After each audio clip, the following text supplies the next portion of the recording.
हाँ जी, चलिए सभी लोगों का स्वागत है। बहुत अच्छा, कितने प्यारे बच्चे हैं ये सब। देखिए बच्चों, हम लोग जो चैप्टर डिस्कस कर रहे हैं उस चैप्टर का नाम क्या है, पहले तो ये जान लेते हैं थोड़ा सा। जो चैप्टर हम लोग डिस्कस कर रहे हैं उस चैप्टर का नाम ही है टाइम एंड टेंस। यानी जो हम लोगों की रूपरेखा होने वाली है वो इसी में होने वाली है, टाइम और टेंस में होने वाली है। मतलब जो भी हम बात करेंगे वो टाइम एंड टेंस के बारे में ही करेंगे। बिल्कुल लकी यादव, मैं ऑफलाइन पढ़ाता हूँ।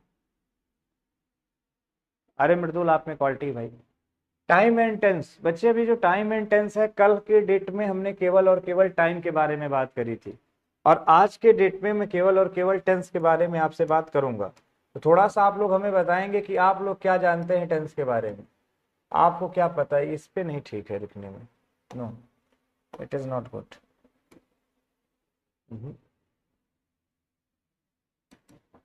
Another thing should be here. हाँ अभी ठीक है।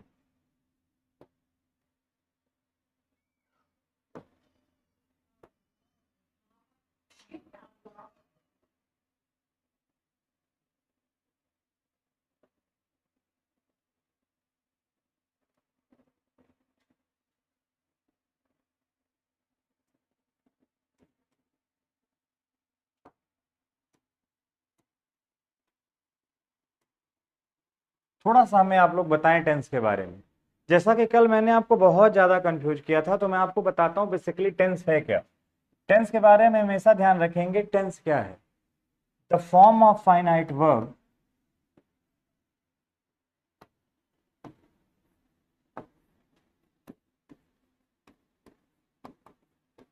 फाइनाइट वर्ब की फॉर्म ही टेंस है। सबसे पहले तो ये लाइन याद रखें, जो ग्रामर के दृष्टिकोण से आपको बहुत ज्यादा हेल्प करेगी, कि फाइनाइट वर्ब की फॉर्म ही टेंस है।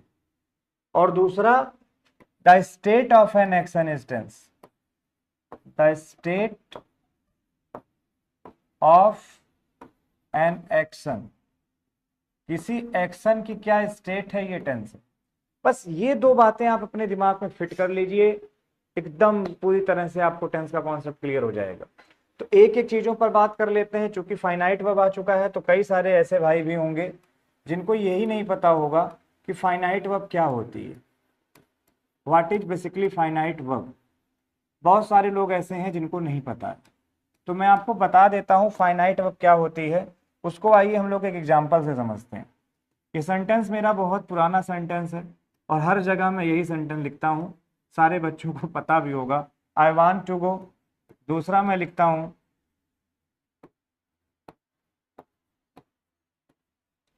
He wants to go.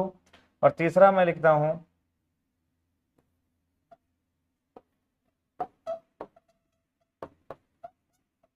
He wanted to go.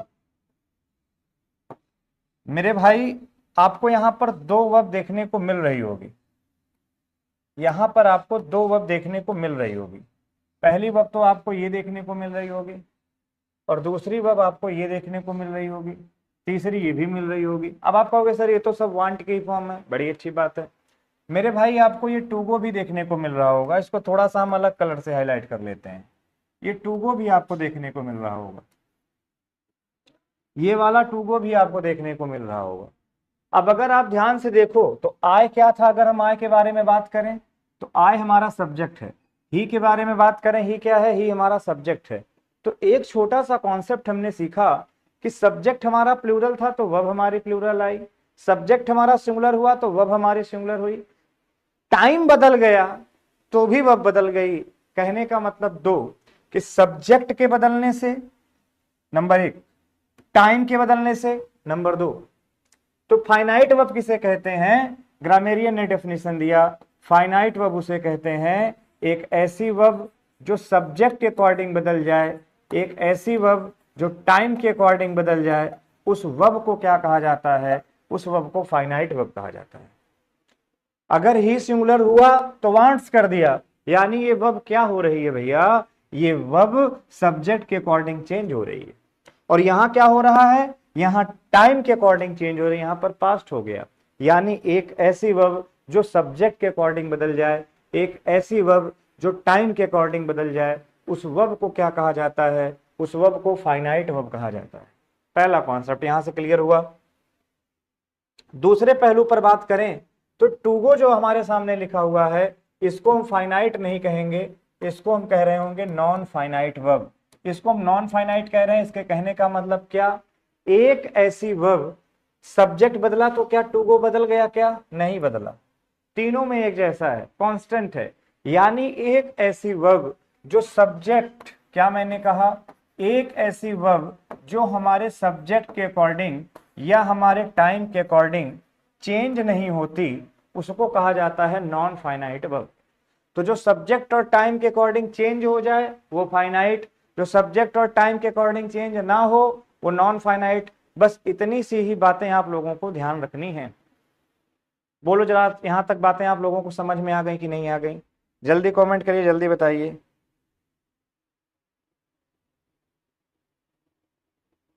Lucky Yadav कह रहे हैं मैं आपकी क्लास फर्स्ट टाइम देख रहा हूँ, आप किस एग्जाम की प्रिपरेशन कराते हो? लकी मैं बच्चे वैसे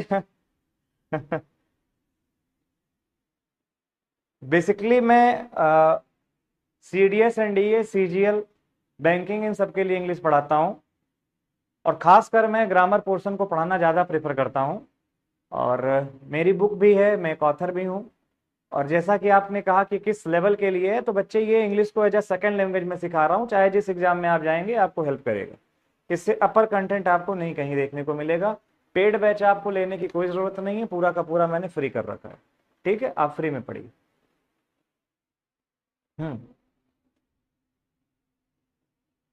एस्पेरेंट 247, हेलो हेलो हेलो काजल, आयुष, सभी को जय हिंद भाई। तो अभी ये सारी बातें आप लोगों को समझ में आ गई होंगी, बड़ी अच्छी तरह से समझ में आ गई होंगी। तो अब बच्चे सोच रहे होंगे कुछ खास वर्ब हैं जो फाइनाइट वर्ब हैं, कुछ खास वर्ब हैं जो फाइनाइट हैं, कुछ खास हैं जो नॉन फाइनाइट है। बच्चे ऐसा नहीं है। मैं आपसे दोस्त एक छोटी सी बात पूछता हूँ कि पानी का शेप कैसा होता है, तो आप कहेंगे सर ये तो शेपलेस है। आप सोचिए, अगर इसी पानी में, पानी को कटोरी के में रख दें तो कटोरी का शेप ले लेगा, ग्लास में रख दें तो ग्लास का शेप ले लेगा, यानी जिस फॉर्म में रखेंगे उसी का शेप ले लेगा। ऐसे ही अलग अलग ढांचे बने हैं, ऐसे ही अलग अलग फॉर्मेट बने हैं। हमें तो कुछ नहीं करना, बस उन फॉर्मेट को ध्यान रखना है। तो एक फॉर्मेट किसका हो गया, एक फॉर्मेट हो गया फाइनाइट वर्ब का, और एक किसका हो गया,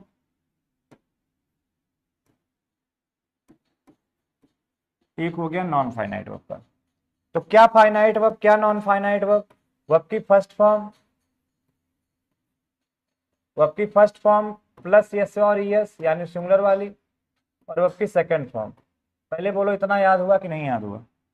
कमेंट करो जरा यहां तक। प्रदीप, प्रदीप जरा पिताजी बोलिए पानी दे देते एक गिलास हमको।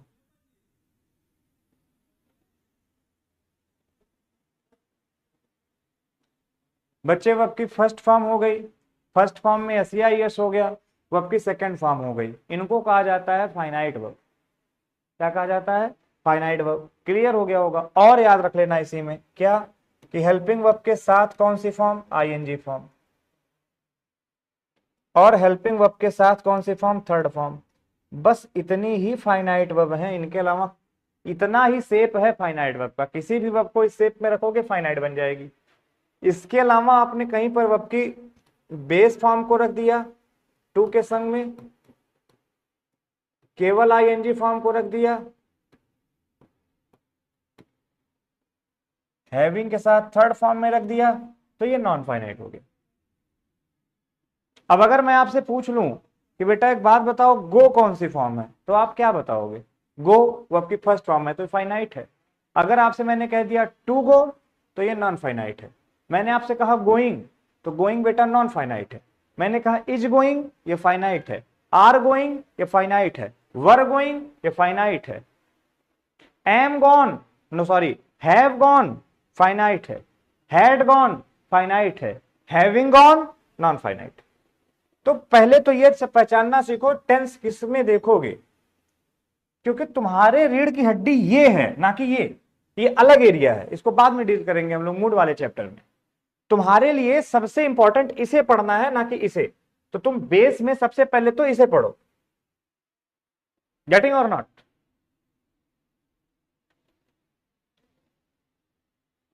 Hansika, Hansika recognise, Kidwai Nagar recognise. वैष्णवी वाजपेयी, समझ में आ रहा बेटा? अच्छा, Prakhar Ojha, very good Prakhar, very nice.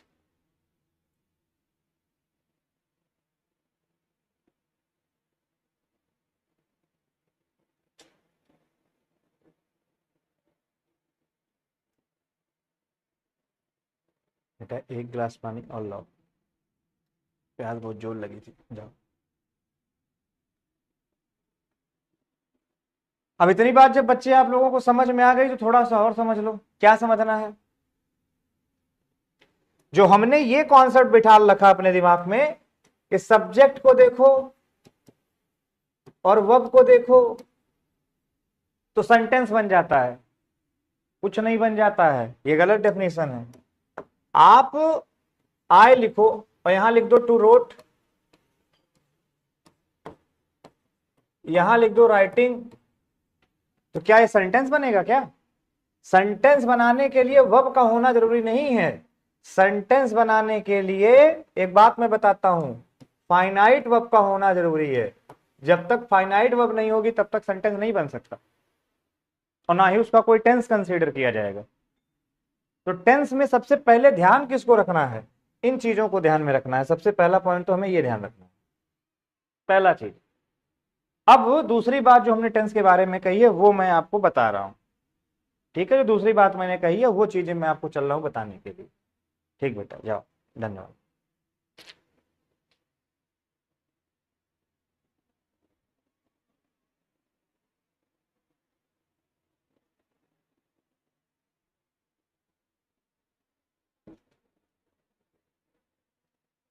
अब क्या बताना है? थोड़ा सा सर आगे बता दीजिए। हाँ मैं बताता हूं। टेंस में मैंने बच्चे, अगर आपने ध्यान से देखा हो तो मैंने दो बातें लिखी थी कि एक तो एक फॉर्म ऑफ फाइनाइट वर्ब है, ये तो मैंने क्लियर कर दिया कि फॉर्म ऑफ फाइनाइट वर्ब से मैं क्या बताना चाह रहा हूं। अब मैं बताने जा रहा हूं कि ये स्टेट ऑफ एन एक्शन है, किसी एक्शन की स्टेट का नाम टेंस है। अब इस पॉइंट को ध्यान से समझिएगा, यहां से ग्राफ स्टार्ट हो जाएंगे और धीरे धीरे धीरे धीरे धीरे धीरे आपका लेवल होगा वो अपलिफ्ट होता चला जाएगा। चलिए शुरू किया जाए।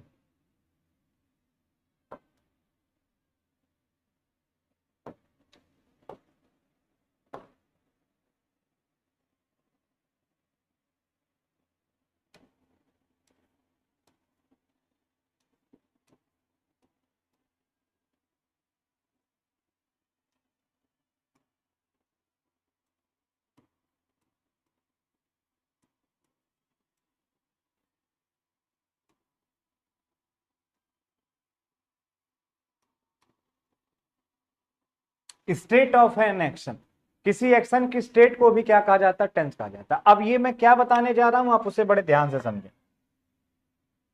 हमारे आसपास दो तरह की स्टेट पाई जाती हैं। अगर मैं आपको बड़ा डिटेल में लेकर के चलूं, पहले मुझे घड़ी उतारने दो यार।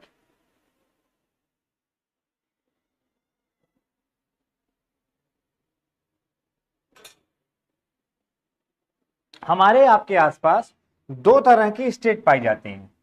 सबसे पहली कि कॉन्टिन्यूअस स्टेट,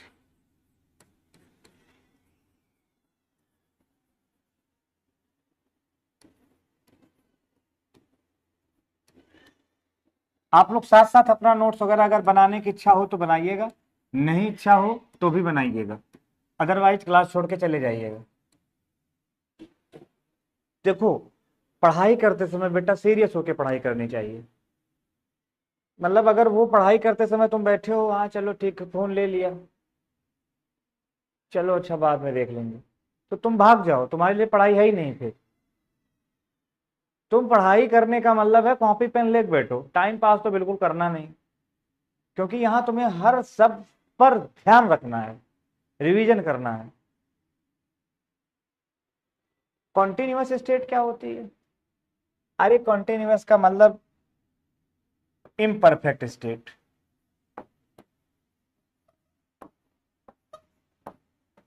दूसरा नाम है इसका इम्परफेक्ट स्टेट। हाँ, नहीं पता। 1992 वगैरह में जो बुक्स वगैरह चलती थी वहाँ इम्परफेक्ट ही लिखा जाता था। अच्छा अच्छा। 2004 वगैरह के बाद जो लगतर बुक आई उसमें एक स्टेट और इसी का नाम दिया है, प्रोग्रेसिव।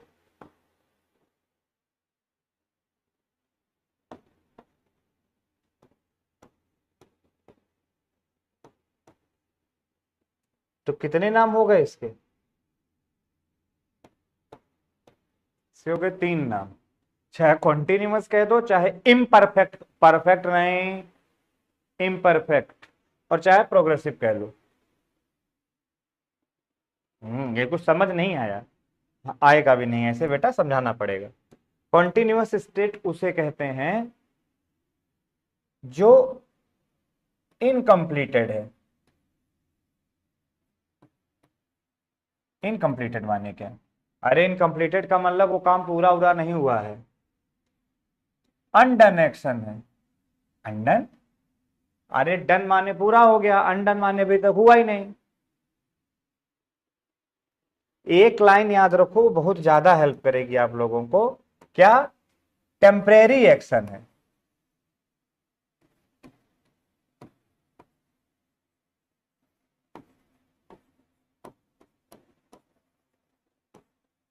बस ये सबसे इंपॉर्टेंट है।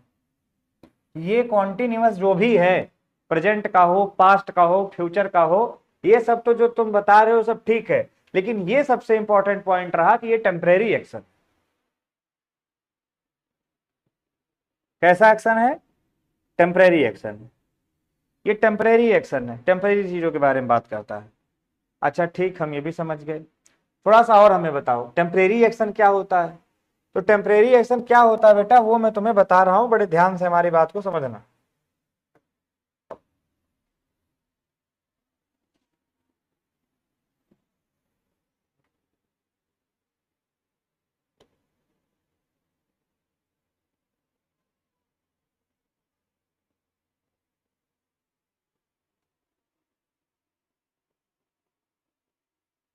देखो कितना बढ़िया डिजिटल बोर्ड का फायदा हमने उठाया है।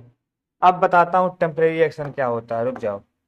टेम्परेरी एक्शन देखो ये होता है, ये कि कोई काम ए पॉइंट पर स्टार्ट हुआ, मान लो ये ए है, यहां पर स्टार्ट हुआ, अब बी पॉइंट पर जा करके, एक मिनट, बी पॉइंट पे जा करके ये काम खत्म हो जाएगा। ठीक, ये भी समझ गए। लेकिन जिस समय इस काम के बारे में बात की जा रही है उस समय ये काम किसमें है? प्रोसेस में है। एक चीज हमेशा ध्यान रखना, ये अभी किसमें है?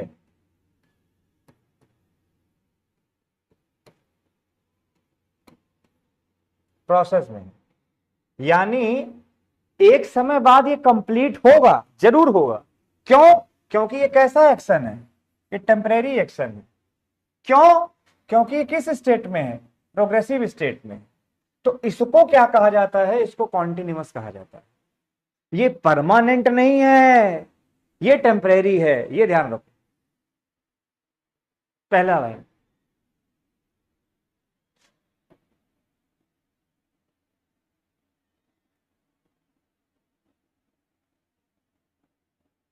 चलो। और सर थोड़ा सा इसका एग्जाम्पल दे दें? हाँ, एग्जाम्पल मैं दे देता हूं। जैसे मैंने आपके सामने कहा,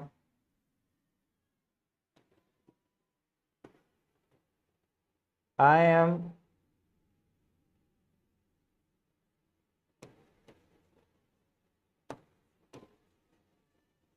गोइंग देयर these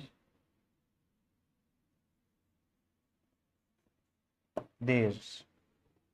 अब ये देखो कॉन्टिन्यूअस है। हमारे यहाँ ये सब नहीं पढ़ाया जाता इस तरह के रेफरेंस लेके। Simple, I am going there हो गया बेटा, कंटिन्यूअस है। क्या टेम्परेरी पता चला इसमें? मैं जा रहा हूं। अच्छा, रहा हूं आ गया ना बेटा, इसलिए कॉन्टिन्यूअस है। कसम से इतना सत्यानाश कर दिया गया है इंग्लिश का कि बच्चा सीखना भी चाहे तो नहीं सीख सकता। बहुत ज्यादा दुख होता है। ग्रामर क्या कह रही है, तुम अलग है अलाप लिए चले जा रहे हो। I am going there these days, इसमें से अगर ये दीज डेज का रेफरेंस हटा लूं मैं, तो तुम भाई मेरे चाह के भी कुछ नहीं कर पाओगे। क्या मतलब? तुम ये दीज डेज वाला पॉइंट यहां से हटा दो, जितना तुमने लिखा है ये लिखा है ना तुमने दीज डेज, इतना हटा दो। अब इसको तुम चाहे जिस टेंस में बना लो, सब में ठीक हो जाएगा, क्योंकि रेफरेंस ही नहीं है। दीज डेज से ये पता चल रहा है कि ये एक्शन किसी खास समय के लिए वैलिड है। दीज डेज का मतलब क्या? इसके पहले के समय में नहीं वैलिड नहीं था, अभी प्रोग्रेस है, अभी प्रोसेस में है, लेकिन आगे वैलिड होगा नॉट श्योर। टेम्परेरी एक्शन है, दीज डेज से पता चल गया। आजकल, रोज नहीं भाई, टेम्परेरी एक्शन है। इसकी बदौलत टेम्परेरी स्टेट पता चल रही है। तो कई सारे ऐसे वर्ड होंगे जो तुम्हारी प्रोग्रेसिव स्टेट के बारे में बात करेंगे। वो दीज डेज हो सकता है भाई प्रेजेंट के लिए, कुछ भी हो सकता है। एक पोर्शन इसको अपने दिमाग में पहले तो फिट कर लो, और बताओ कैसा समझ में आया।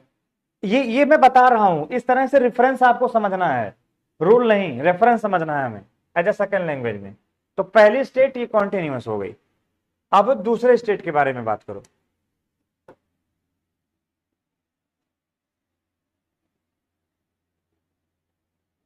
हम लोग जो दूसरी स्टेट पढ़ेंगे उसको हम लोग बोलते हैं परफेक्ट स्टेट।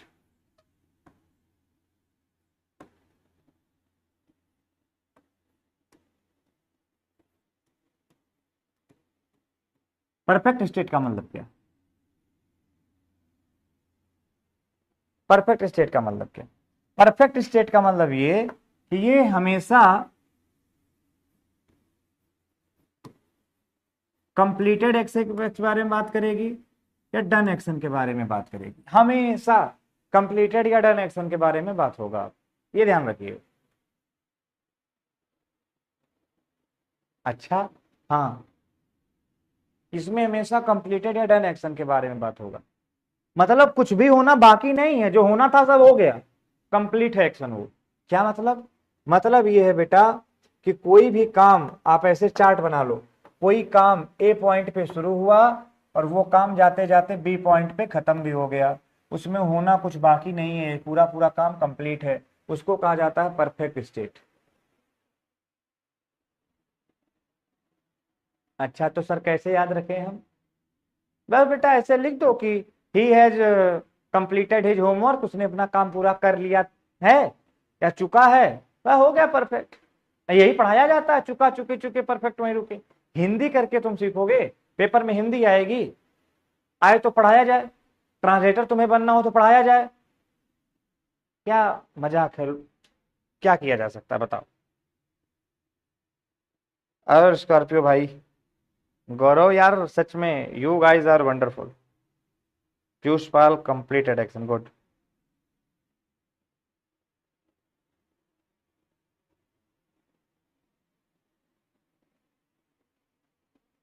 चलो अब हमें थोड़ा सा एक सेंटेंस में बताने दो, जैसे मैंने कहा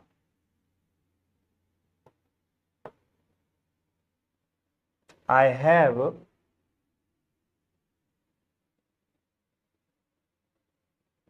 आई हैव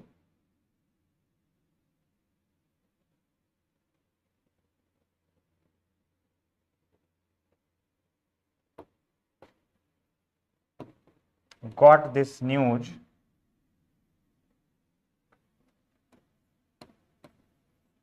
जस्ट नाउ। ठीक, अभी मुझे इस न्यूज के बारे में पता चला। अब मेरी बात सुनो, तुम ये जस्ट नाउ वाली बात को हटा लो, हटा लो। अब तुम इसमें जो भी टेंस बनाओगे सब ठीक हो जाएगा, क्योंकि हिंदी तुम्हारे पास है ही नहीं, चुका है कि रहा है। हिंदी से काम नहीं चलेगा। जस्ट वन थिंग, आप रेफरेंस खोजने की कोशिश करो। यहां आपको दीज डेज का रेफरेंस दिखा, सो दैट हम इसको कॉन्टिन्यूअस कर पाए। यहां पर आपको जस्ट नाउ का रेफरेंस दिख रहा है कि I have got this news just now, just ठीक अभी, बस, यानी पाने वाला काम हो गया। और एग्जाम्पल देख लो।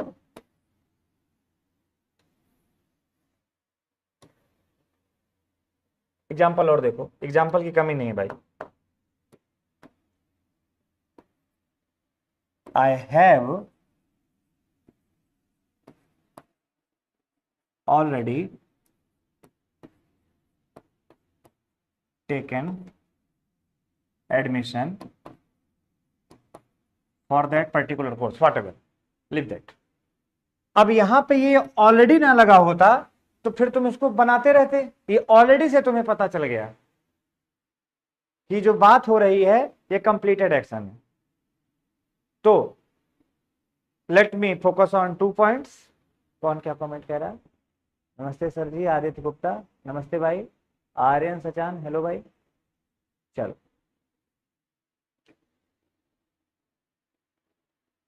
क्या बोल रहा था मैं?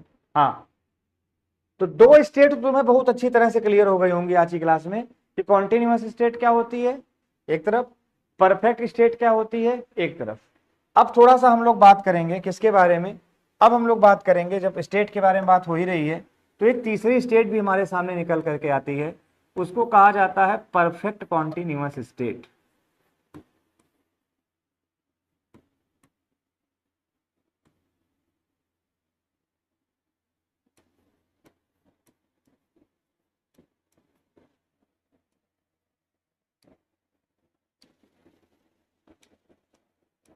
कौन सी स्टेट आ गई? Perfect continuous state. अब परफेक्ट कॉन्टिन्यूअस स्टेट के बारे में थोड़ा सा हम लोग बात कर लेते हैं। क्या बात कर लेते हैं? परफेक्ट कॉन्टिन्यूअस में अगर हम दो चीजों के बारे में ध्यान दें, जैसा कि आप अगर इस क्लास को अभी देख रहे हैं तो अभी मत देखिए, उतना फायदा ही नहीं करेगी। आप पवन दीक्षित भाई, जय श्री राम, कैसे हो? आपको पता होना चाहिए जो मैंने कल की क्लास में डाउट छोड़े थे वो बड़े ज्यादा इंपॉर्टेंट थे। तो परफेक्ट कॉन्टिन्यूअस स्टेट कौन से स्टेट के बारे में बात करती है ये समझना ज्यादा जरूरी है। देखो मैं आपको बताता हूं, परफेक्ट का मतलब कंप्लीटेड हो गया और कॉन्टिन्यूअस का मतलब इनकम्प्लीटेड है। ये क्या मजाक है? दोनों बातें कैसे पॉसिबल हो सकती हैं? हो सकती हैं, वो मैं आपको सिखाऊंगा। अच्छा, दूसरी बात क्या है? दूसरी बात यह है कि पहले परफेक्ट ही क्यों आया, कॉन्टिन्यूअस परफेक्ट स्टेट बोल दिया गया होता। मैं उत्तर देता हूं। इसका मतलब ये कि कोई काम ए पॉइंट पर स्टार्ट हुआ और बी पॉइंट पर जाकर के खत्म भी हो जाएगा, बट अभी वो काम प्रोसेस में है। तो चूंकि उसको जिस टाइम पे रिपोर्ट किया जा रहा है, जिस टाइम पे हम उस सेक्शन के बारे में रिपोर्ट कर रहे हैं, उस समय वो काम प्रोसेस में है और उस समय तक, शुरुआत के पॉइंट से लेके उस पॉइंट तक एक पार्शियल कंप्लीशन हो चुका है।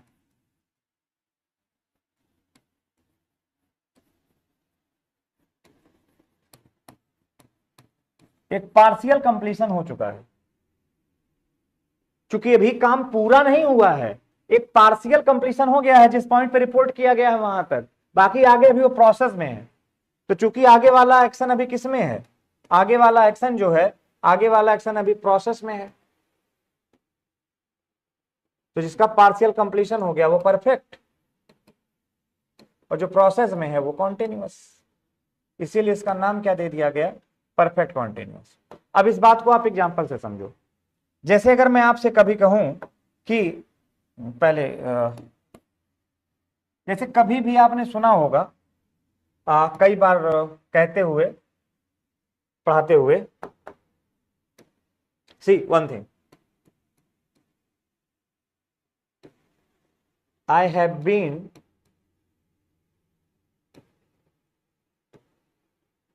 Teaching you English for 30 minutes. 30 minutes I think हो गए होंगे। मैं आपको 30 मिनट से इंग्लिश पढ़ा रहा हूं, चलो मैंने बात मानी। सी वन थिंग, जो 30 मिनट्स का मतलब जोड़ा है तो इसका क्या मतलब है? बस आपको 30 मिनट ही मैंने पढ़ाया। मैं 30 मिनट से इंग्लिश पढ़ा रहा हूं, इसका मतलब एक पॉइंट होगा ना जब मैंने इंग्लिश पढ़ाना शुरू किया होगा। मान लो अभी 10:15 पर शुरू किया, अभी 10:45 हो रहा हो, तो 30 मिनट तो मैंने आपको पढ़ा दिया ना। इसका मतलब क्या कि मैं आपको 30 मिनट से इंग्लिश पढ़ा रहा हूं, इसका मतलब क्या कि 31वां मिनट चल रहा है। भाई 30 मिनट तो पढ़ा ही चुका हूं, लेकिन आगे वाला अभी प्रोसेस में है। तो चूंकि हम ये टाइम जोन ऐड करके जिस समय रिपोर्ट कर रहे होते हैं उसका पार्शियल कंप्लीशन बता देते हैं, इसलिए वो परफेक्ट हो गया। और चूंकि अभी वो प्रोसेस में है इसलिए उसको हमने बोल दिया कॉन्टिन्यूअस।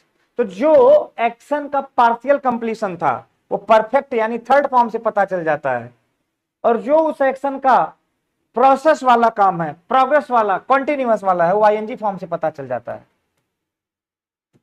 क्योंकि पहले पार्शियल कंप्लीशन, पहले परफेक्ट आया और बाद में कंटिन्यूअस आया।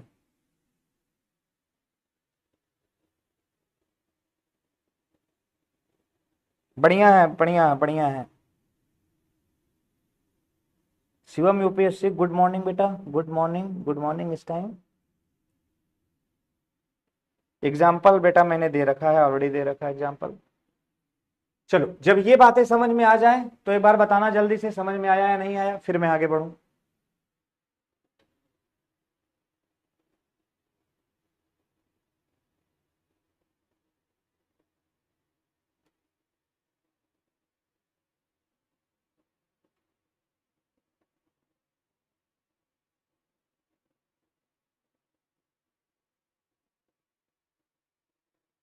आप लोगों के रिप्लाई बड़े स्लो आते हैं भाई।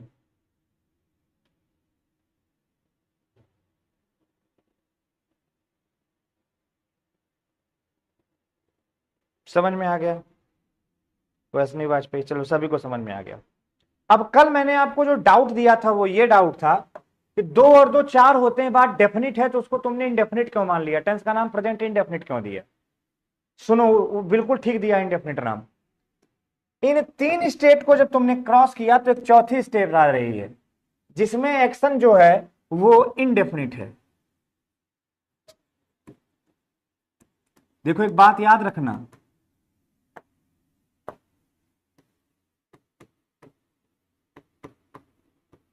जो बात हम कह रहे हैं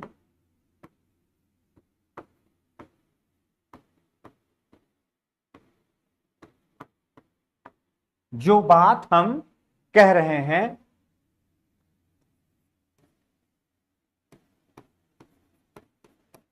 वो बात नहीं, बल्कि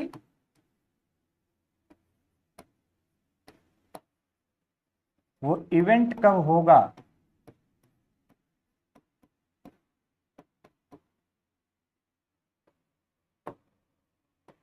यह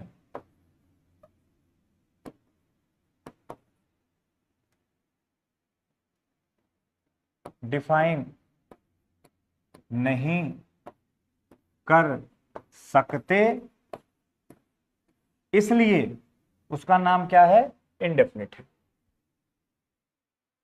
इंडेफिनिट क्या मतलब, क्या जिस बारे में बात कर रहे हैं वो बात सही है, गलत है, ठीक है, फैक्ट है, क्या है, ऐसे तैसे में जाओ, हमें नहीं फर्क पड़ता, लेकिन वो इवेंट जिसके बारे में बात कर रहे हो वो कब होगा ये डिफाइन नहीं किया जा सकता, इसलिए उसका नाम इंडेफिनिट दे दिया। जैसे आपने सेंटेंस पढ़ा कि 2 and 2 makes 4,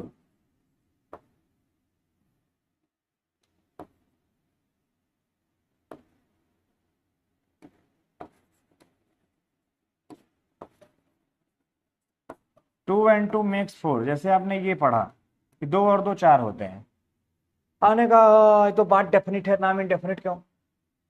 ये बात डेफिनिट है, बात सही है, गलत है, हमें इससे फर्क नहीं पड़ता। फर्क इस बात से पड़ता है कि बात होगी कब, क्या ये इवेंट कॉन्टिन्यूअस है, दो और दो चार होता जा रहा, भी एक एक्शन आएगा हो जाएगा, नहीं नहीं, टेम्परेरी तो नहीं है, उसमें तो कंटिन्यूअस में तो कंप्लीशन की ओर आगे बढ़ता है, ऐसा कुछ नहीं है। अच्छा अच्छा, हो चुका है, परफेक्ट, अरे वो एक्शन चला ही नहीं, वो तो है, तो ना कॉन्टिन्यूअस ना परफेक्ट ना परफेक्ट कॉन्टिन्यूअस, इन तीनों में से किस स्टेट में रखोगे? डिफाइन कर सकते हो? नहीं, डिफाइन नहीं कर सकते, इसलिए इसका नाम दे दिया गया इंडेफिनिट, इसलिए इस स्टेट का नाम दे दिया गया इंडेफिनिट स्टेट। शायद लॉजिक आप लोगों को समझ में आया हो।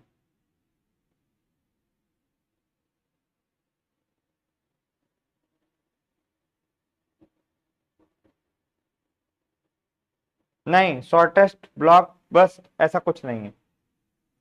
If end has been decided then it will be perfect. No no no, ऐसा कुछ नहीं है। एंड कैसे डिसाइड कर लोगे भाई, एक्शन कब खत्म होगा? अभी समझ जाओगे, आप लगातार मेरे साथ बने रहो, आप समझ जाओगे। सो हमारे आसपास चार स्टेट होती हैं। कॉन्टिन्यूअस स्टेट होती है, परफेक्ट स्टेट होती है, परफेक्ट कॉन्टिन्यूअस स्टेट होती है। जब ये तीनों स्टेट हम डिफाइन नहीं कर पाते हैं तो एक चौथी स्टेट बचती है, उसका नाम क्या दे दिया जाता है? Indefinite state. और ये होती है हमारी इनडेफिनिट स्टेट, जो कुछ इस तरह की स्टेट होती है जिसके बारे में ना हम कुछ डिसाइड ही नहीं कर पाते। ये कुछ इस तरह की स्टेट होती है, ठीक है। तो एक जर्नल टाइम मेंटेनेंस का आपको मैं बताऊं, अब तक दो वीडियो पढ़ा चुका हूं। एक में मैंने टाइम के बारे में बात करी है, क्या है टाइम, और एक में मैंने टेंस के बारे में बात करी है, क्या है टेंस। अब जो वीडियोस होंगी उसमें हम प्रेजेंट इंडेफिनिट के बारे में बात करेंगे, प्रेजेंट कॉन्टिन्यूअस के बारे में बात करेंगे, है ना। इस तरीके से हम लोग लगातार बातें करेंगे और ये सीरीज ब्रेक नहीं होगी, मेरा प्रॉमिस है। आप लोग अच्छे से पढ़ते रहो, रिस्पॉन्स करते रहो, सब कुछ पढ़ाऊंगा, ठीक है। जितना भी पॉसिबल है, जितने भी एफर्ट पॉसिबल है, सारे के सारे करूंगा, ठीक है। और आप मेहनत से पढ़ते रहो।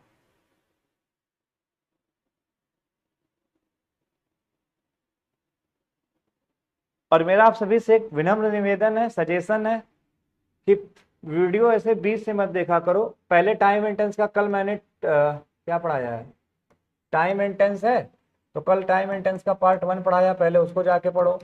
फिर आज ये है टाइम मेंटेनेंस, इसका दूसरा पार्ट पढ़ा, इसको जाके पढ़ो। अब कल तीसरा पढ़ाऊंगा, उसको पढ़ना। तो रिदम इस तरह से लेकर के चलो, अदरवाइज दिक्कत होगी। अभी किसी को कहीं से कुछ भी कुछ पूछना हो पूछ लो बेटा।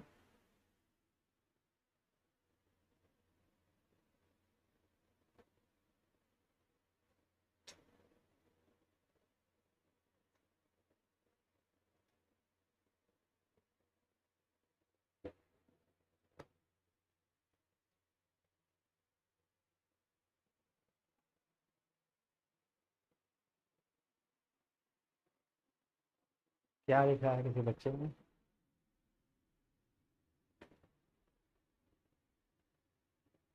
पीयूष पाल का बहुत अच्छा है कि two and two makes four दोनों ही राइट होता है, बट रीजन क्या है? वेरी नाइस, समझ लो, आ जाओ।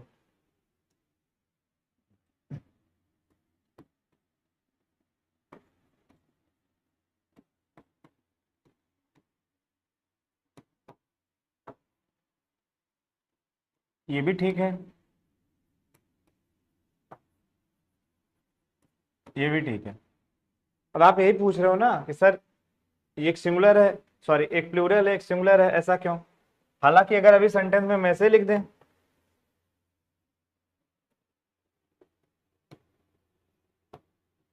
राम एंड श्याम, तो फिर हमें प्ले ही लिखना पड़ेगा। फिर हम चाह करके भी अगर सोचे कि हम प्लेज लिख देंगे तो ये प्लेज गलत हो जाएगा। वजह क्या है? क्योंकि दो हो गए, एंड लगाने का मतलब ही वो दो अलग अलग चीजें हो गई। कितने लोगों के बात समझ में आ गई? सबको आ गई होगी। अच्छा, तो अगर टू और टू को अलग अलग मानोगे तब तो मेक सही है ही है, ये बात तो अपने आप क्लियर हो गई। एक चीज तो क्लियर है ही है कि टू एंड टू अलग अलग है, प्लूरल है, मेक लगा दिया, सही है। अब बच्चों के मन में ये भी होगा कि ये मेक्स क्यों फिर सही कर रहा हो, क्योंकि तुम्हें शायद नहीं पता बच्चे कि जो पेयर वर्ड्स होते हैं उनके लिए हेल्पिंग वो हमेशा सिंगुलर आती है। जैसे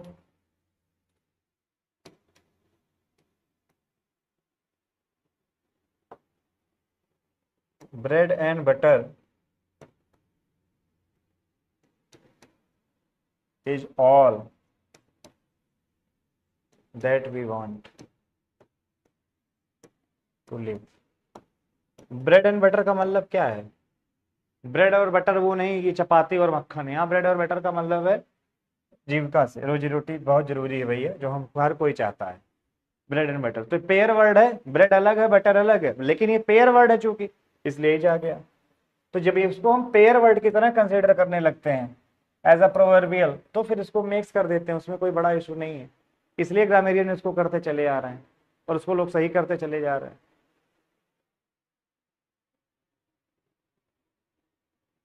हाँ पीयूष, मुझे पता है कोऑर्डिनेट कंजक्शन है, और कोऑर्डिनेट में भी कॉम्युलेटिव है, वो एडिंग कंजक्शन है, I know very well. but what I am going to say, just speak that, just listen that.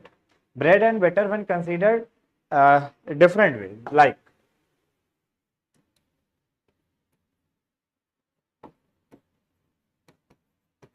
bread and butter are very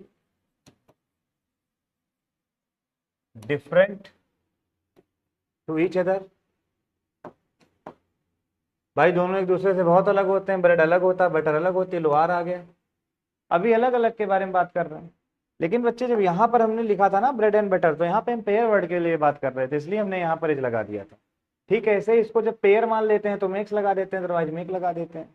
तो इसमें कुछ इतना हेक्टिक होने वाली बात नहीं है। हाँ, किसी और बच्चे का कोई डाउट? हाँ, bread and butter are bought my बेटा, स्पेलिंग BR लिख रहे हो? हाँ, चलो चलो बच्चे, अभी प्रियांशु आपको कुछ और भी पूछना हो बच्चे पूछ लो, इसके बाद में फिर निकलो, है ना, क्योंकि मुझे भी अभी खाना वगैरह खाना है और कल क्लास के लिए कंटेंट वगैरह सब तैयार करना, बहुत ज़्यादा वर्कलोड है।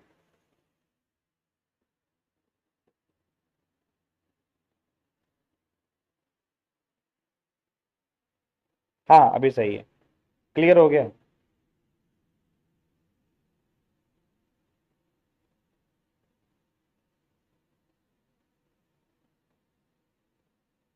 चलो चलो भैया, आप सभी को जय श्री राम, गुड नाइट, राम राम। आज के लिए इतना ही, जय हिंद, टेक केयर। ठीक है, अच्छे से पढ़ो, जितना अच्छे से हो सके। पढ़ाई तो इतनी मन लगा करके किया करो कि मतलब मजा आ जाया करे। ठीक, पढ़ाई करने में कोई इफ बट नहीं। अब डे 10 स्टार्ट ही कर दें हम। चलो आज के लिए इतना ही, thank you so much, take care, bye bye.